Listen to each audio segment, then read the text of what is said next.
Very much. Okay, big round of applause for Linda, please.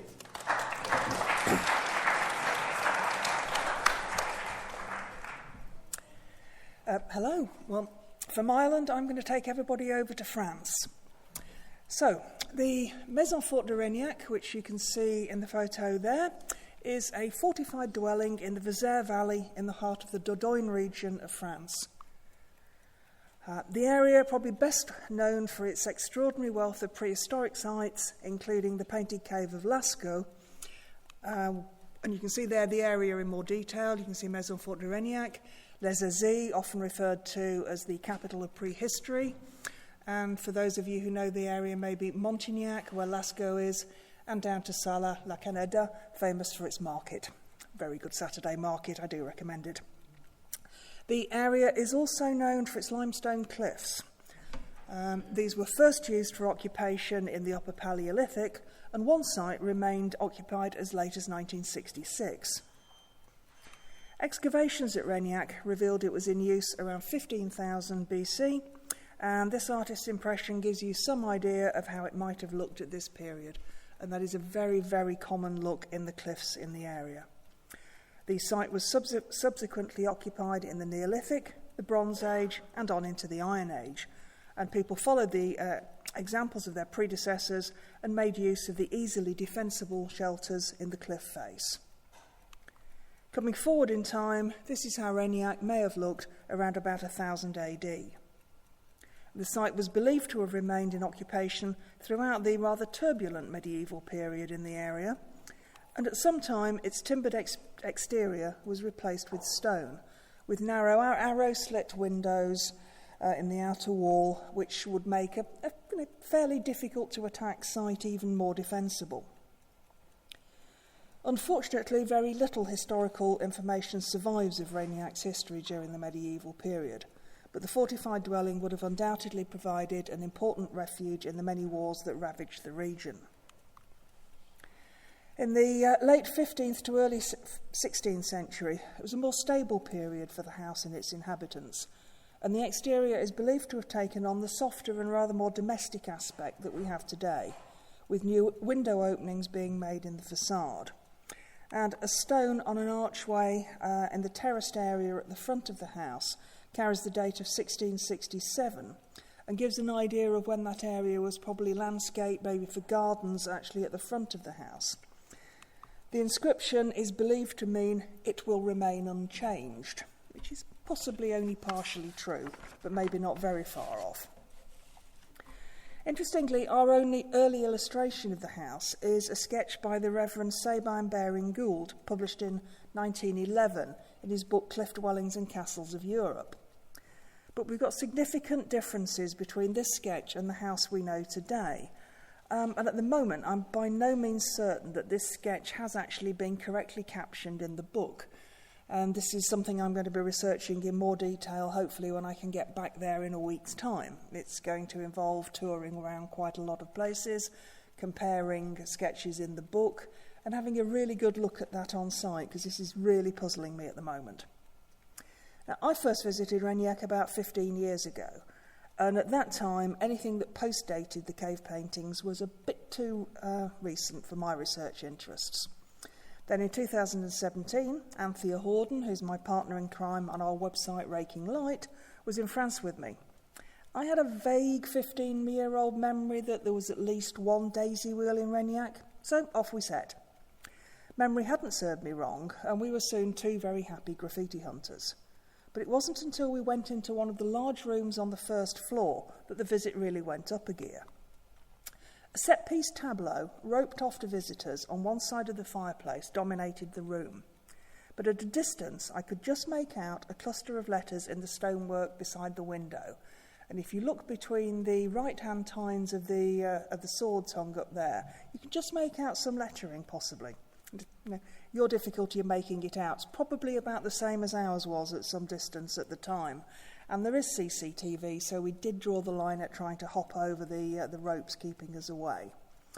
But by getting as close as was legitimately possible, I was able to identify a Sator square, an enigmatic word puzzle with possible magical associations first noted in the ruins of Pompeii. So we hadn't just found graffiti, we'd hit pay dirt in spectacular fashion. But what I couldn't understand was how I'd managed to miss this on my earlier visits to Reignac, and I had been there quite a few times. The answer soon became clear. The Sator Square had only been exposed in May 2015, when some plaster had fallen off the wall, and I was actually quite relieved to note that it hadn't just been a monumental failure of observation on my part, so that might have been a tad embarrassing. And in 2019, with permission from the owner of the site, Monsieur Jean-Max Touron, who's very passionate about history and prehistory, he allowed Anthea and I to undertake a survey of Reignac, and the idea of this talk was first born. The diagrams I'll be using like this were drawn up when Monsieur Touron purchased the site, so I certainly can't take any credit for the very neat drawings. We recorded almost 100 marks of various types in 3 days working in the site, but I'll be concentrating here on the ones that might have been made in the hope of providing some form of magical protection for the house and its inhabitants. Our starting point for this study is a date inscribed in a bay beside a window on the ground floor. And you can see there behind a perspex covering a date of, actually on the right-hand side of the window, a date of 1508 has been quite deeply carved, set in an oblong cartouche topped by 2 fleurs-de-lis at its corners. And a 1975 paper suggests that this date is contemporaneous with the phase of remodelling that gave the house much of its current appearance. And there you see a blurry photo, but that is through perspex, which is an absolute devil to take decent photos through in window light. But very close to the date graffito, just above and to the left, I hope you can see in there a cluster of circles and a rather impressive interlinked compass-drawn design, generally known in France as a rosace, meaning rose-like, whereas in the UK, such marks are often referred to as daisy wheels or multifoils. The marks are best seen in raking light, which enhances the shadows of the lightly inscribed circles and petals, whereas in strong light, they're really easy to overlook. And luckily, these have escaped unscathed from the fitting of both the timeline interpretation board that you can just see to the right and the perspex protection given to the date itself. But frankly, as you'll see later, that's probably more by accident than design, because marks like this are so very often overlooked, sometimes simply not noticed, as they can be very hard to see, and other times equally just dismissed as something completely unimportant. And these daisy wheels, this is the same one, just taken at different close-ups and angles. These are one of the most common types of symbol you'll find in a search for historic marks. They're also probably one of the most common type of apopatreic mark. Apopatreic, which is hard to say and even harder to spell, which simply means, as you've heard earlier, to ward away evil. The rosace has ancient origins, but it's hard to say really whether there's any direct connection between the designs we find in classical Roman civilization and those that make an appearance later in formal medieval church architecture. And they also appear in a more informal way, possibly as a means of protection, maybe also a means of attracting good luck. But it's important to keep in mind that the people of the medieval era and even the early modern period lived in a world where belief in evil in various forms was common, as was the belief that malign spirits could enter a building through openings like doors, windows and chimneys. And it's windows and doors that will mainly concern us at Reignac. This slide shows you the location of the 1508 graffiti and the daisy wheel cluster. The rounded line at the back is the line of the cliff, and you can see there the line of the internal room structure that's been built within it now. So in the next chamber, which is known as the Great Room, there's a series. Sorry, let's put that on there. You'll see there actually a pot hanger on the wall. A bit too far away there to see, but you might just manage to make out some circles around it. To the right-hand side of the window. That piece of ironwork has just been plonked in the middle of those circles. You've got there a line of simple overlapping circles, and the the circles on the outside meet in the middle, but we don't have the petals of a rosace in there. As I say, that piece of ironwork, just plonked down in the middle of it. The circle is probably one of the simplest forms of Christian symbolism and is said to represent the divine, the cosmos, and eternity. And simple compass-drawn circles of this type are a very common sight for anyone with an interest in marks in old buildings.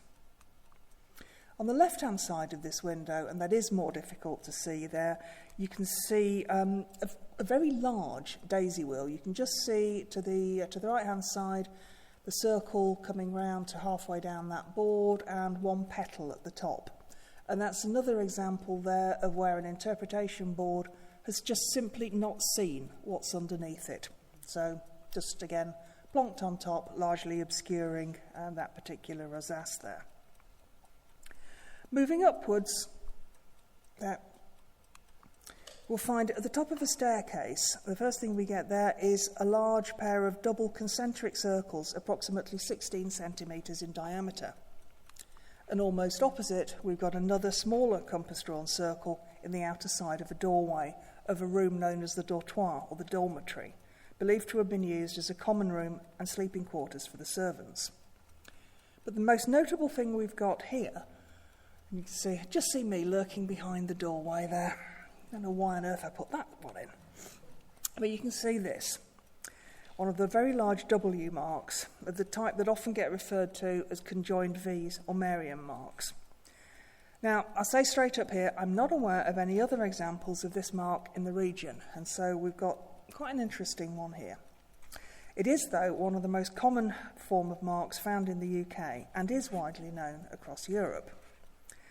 Now, this form of W is probably a fairly quick way of starting a row in an empty room amongst people with an interest in this sort of thing, and certainly probably one of the most controversial marks in this field of study. Timothy Easton pioneered the view that the mark stands for Virgo Virginum, meaning Virgin of Virgins, and that invokes the protection of the Virgin Mary, whereas others are of the opinion that it's nothing more than the initial W.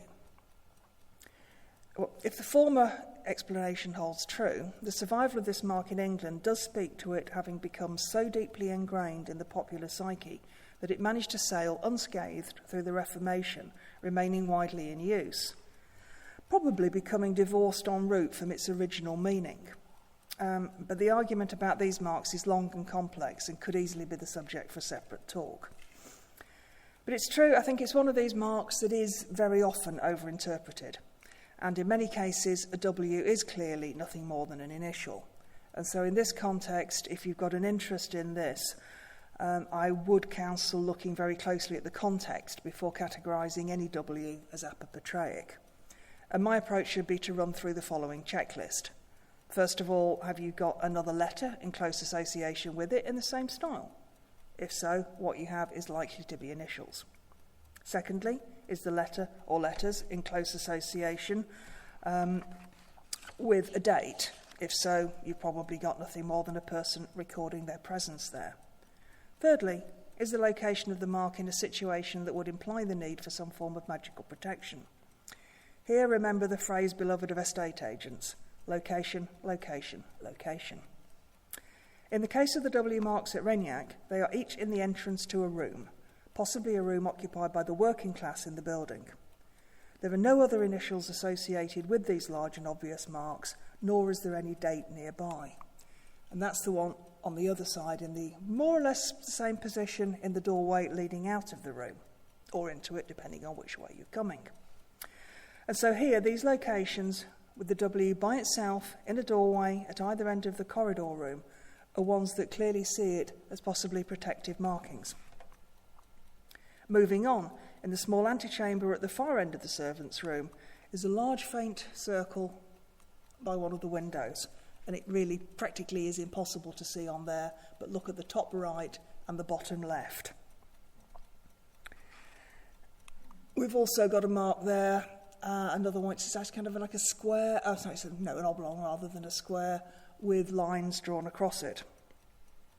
And climbing onto the second floor, you can see there the profile of the cliff changing slightly, overlapping top, bottom, cut in, and that very common And you've got a sort of pretty much of three levels here at Reignac.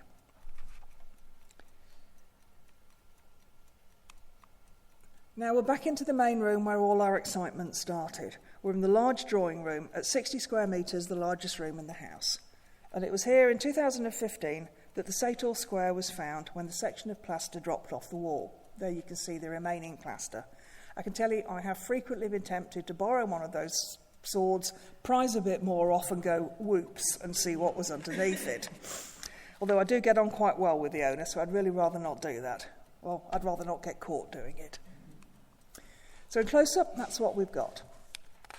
Sator squares are probably amongst the most enigmatic form of magical protection.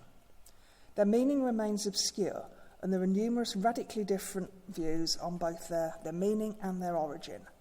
Some believe them to predate Christianity, originating in Mithraism, and of the earliest examples, 2 have been found in Pompeii. Other theories ascribe a Jewish origin to the square and point to the use of alphabetic acrostics in Jewish exorcism. France contains several such squares, as does the UK. They'll take 2 forms. That's one from Cirencester, one of the Roman examples, which is laid out with rotas at the top rather than sator. That's another one from Manchester Museum. The smaller piece is the original, the rest is a reconstruction. Again, that's down as rotas. But coming forward slightly in time, we have that at the church at Alphamstone in Essex, and another in the churchyard in Rivington in Lancashire. And the age of that isn't known, but it's believed to have come from a nearby private chapel. One of the most common explanations for the word squares is that the letters can be rearranged into 2 interlocking paternosters, meaning our Father, leaving 2 additional A's and O's left over, usually interpreted as alpha and omega. However, a 1987 paper casts some doubt on this and concludes that there are 88 possible word squares that can be made up of 5-letter Latin words, and they demonstrate how it's possible to abstract numerous different pseudo-Christian formulae from them. So I'd very much advise taking that with a pinch of salt.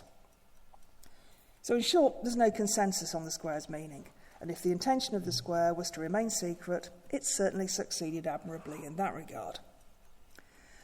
But of interest here is how the square was regarded in the medieval period, and for this we've got some local evidence from the area at Aurillac in the Auvergne region, approximately 136 kilometres due east of Reignac. A charm in a 15th century medical amulet shows a sator square, and that's down at the bottom there. You see at the bottom, 3rd one in from the left. You've got a sator square surrounded by a text, and that reads, "Show this figure to a woman giving birth, and she will be delivered." And in the context of the Maison Forte de Reignac, the position of the square, like the 1508 date graffiti, indicates a possible magical use and a protective function, perhaps as a charm to prevent malign influences entering the dwelling through the new openings in the once forbidding exterior, perhaps to confer some medical protection on the women of the house, perhaps both. For now, continuing our tour, we can climb up to the upper terraces for a commanding view up and down the valley. And we've now reached the area where a considerable amount of old plaster remains intact.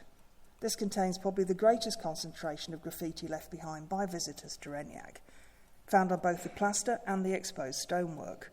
And the first wall that greets visitors is at the side of a stone-built room said to have been used by an alchemist, but the truth of that story is anyone's guess. And amidst the plethora of names, dates and other graffiti, you've got 3 large, very deeply cut, compass-drawn circles with a very obvious central point. And turning to the left-hand side of the alchemist's room, you can see where the plaster is fragmentary in places, but you can see the remains of a large set of concentric circles, close by another pair of circles, and something that rather looks like a spider's web design.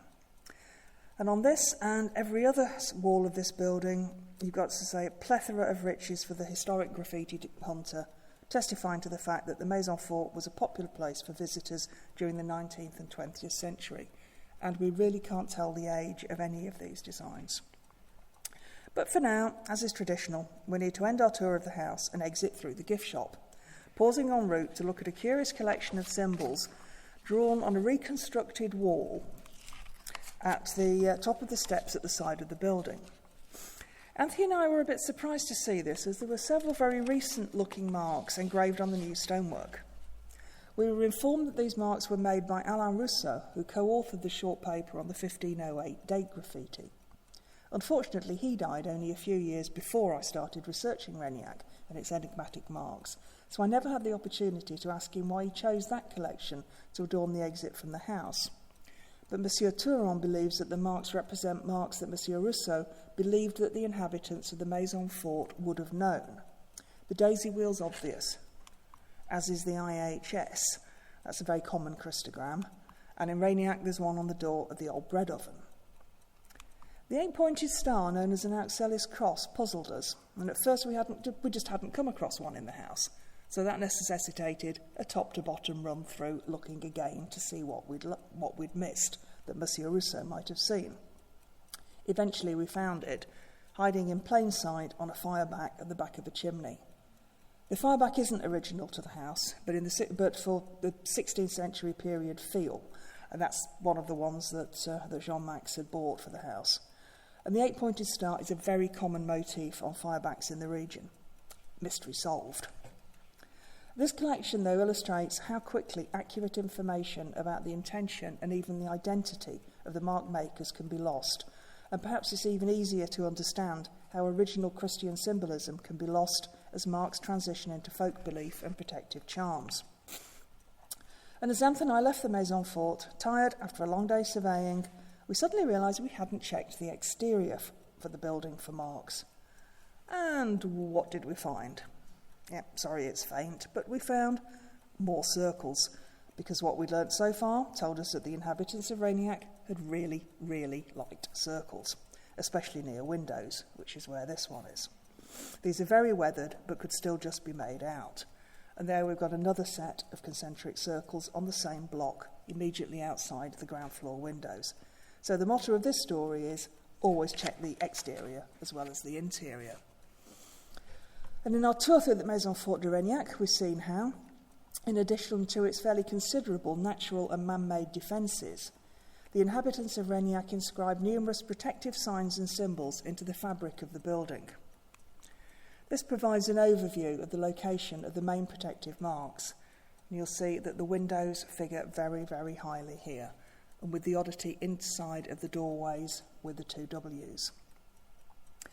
You've got several compass draw multifoils, you've got concentric circles, you've got the enigmatic W, and the even more enigmatic Sator square. So I hope this has provided an introduction to a fascinating site that really does hold something for everyone, in an area that very definitely holds something for everyone. And I hope some of you will visit one day, and I'd be very happy to be your tour guide. So I may say, n'oubliez pas la guide. And lastly, thank you for everybody who've spent an awful lot of time in there with me, doing recording and wandering around, peering at walls.